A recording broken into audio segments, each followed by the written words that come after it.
Hi, ദുബായിയുടെ national day ആണ്. National ഡേക്ക് പുറത്ത് പോയിട്ടില്ലെങ്കിൽ അത് വലിയൊരു നഷ്ടം തന്നെയാണ്. ഞങ്ങളുടെ അക്കോമഡേഷനിൽ നിന്ന് കുറച്ച് നടന്ന് ബസ് സ്റ്റോപ്പിലെത്തി.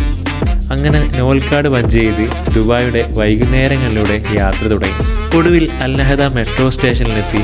ശേഷം മെട്രോയിൽ കയറി ദുബായിയുടെ പ്രധാന സ്ഥലങ്ങളായ ഫ്യൂച്ചർ മ്യൂസിയം, ബുർജുമാൻ, പിന്നെ വേൾഡ് ട്രേഡ് സെൻറ്റർ ഇതൊക്കെ കാണാൻ പറ്റി. അങ്ങനെ മെട്രോ സ്റ്റേഷനിൽ ഇറങ്ങി ഞങ്ങൾ ദുബായ് മാളിൻ്റെ അകത്ത് നിന്ന് ബുർജ് ഖലീഫയുടെ നാഷണൽ പ്രോഗ്രാം കാണാനായിരുന്നു പ്ലാൻ. ബട്ട് പ്ലാൻ പാളി. ക്രൗഡ് കാരണം ദുബായ് മാളിൽ എൻട്രി ഇല്ലായിരുന്നു. പക്ഷെ ഞങ്ങൾ തളർന്നില്ല. എൻ്റെ സുഹൃത്ത് അക്കീവിന് പ്ലാൻ ബി ഉണ്ടായിരുന്നു. അവൻ പറഞ്ഞു നേരെ ഗ്രീക്കിലേക്ക് വിടാമെന്ന്.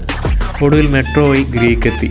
അവിടുന്ന് ഫെറിയിൽ കയറി ഫെസ്റ്റിവൽ സിറ്റിയിലേക്ക് യാത്ര തുടർന്നു. ഫെറി എൻ്റെ ആദ്യത്തെ എക്സ്പീരിയൻസ് ആയിരുന്നു. അങ്ങനെ ഫെസ്റ്റിവൽ സിറ്റിയിലെത്തി. അവിടുത്തെ national day special light and sound programme അതൊരു വല്ലാത്തൊരു എക്സ്പീരിയൻസ് ആയിരുന്നു.